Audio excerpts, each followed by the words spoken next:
everybody. Hello. So, I want you to think about the last time you made a pizza. You know that feeling as like the cheese is melting and the smell is wafting through your house, and you open the door only to see that this cheese is melted, but it's not quite brown yet. It just needs like a couple more minutes. Well, I used to think of myself as a half-baked pizza. Yeah. And this is going to go into one of my little half-baked pizza moments. And if you vote for me, I'll have a couple more beautiful half-baked pizza moments to share with you tomorrow. And hold on, let me check my bullet points. We've had to change locations, and I am just all sorts of screwy. Oh, yes. So the problem with, I realized that I was, looking back, I was waiting for this unicorn dream where I was completely healed at the perfect time with thousands of dollars to support the transition, and then when I knew exactly what the future was gonna hold, then, and only then, would I be ready to go into my business full time. Now you see, the problem with this is I was never gonna be at the end of my fucking healing journey. And I'm still working on developing my psychic prowess, but I'm not that great. So, yeah, now that I've set the scene for you, I want you to come with me on a little journey in the fall of 2020 to the inner city of Portland, Oregon. Find yourself smack dab between Voodoo Donuts and a fancy ash, bougie apartment building, much like this beautiful place that we're standing in.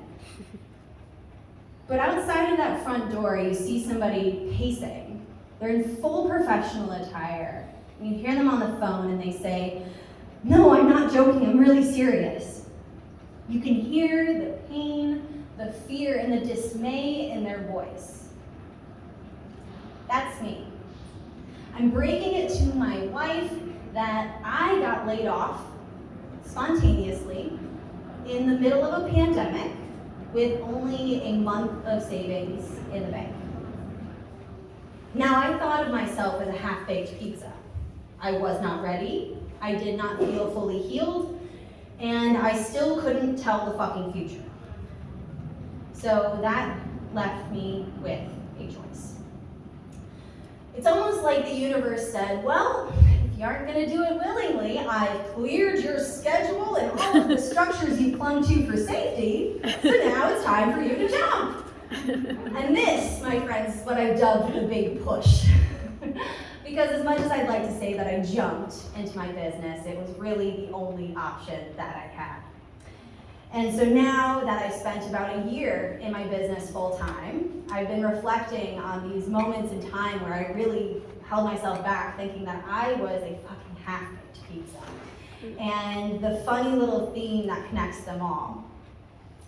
So after the big push, I went head first into all of the thought work, the journaling, the reflection, all that mindset stuff. You know, if you think it, it'll come. That's what we're all told, right? If you think it, it'll happen. So what happened effectively, I'm gonna use this line here for dramaticism. Before the big push, I was kind of putting myself out there like this. Or if I was going out there, I was kind of looking like this. Yeah. And then I would go back in. Or I'd be like, oh, I have this thing available. And then I'd go back in and I'd be like, maybe I'll tell somebody about it in another couple weeks. That apparently doesn't work, as we came to find out. And that was on a call with my coach, and she said, we were talking about this fear, this fear of being vulnerable.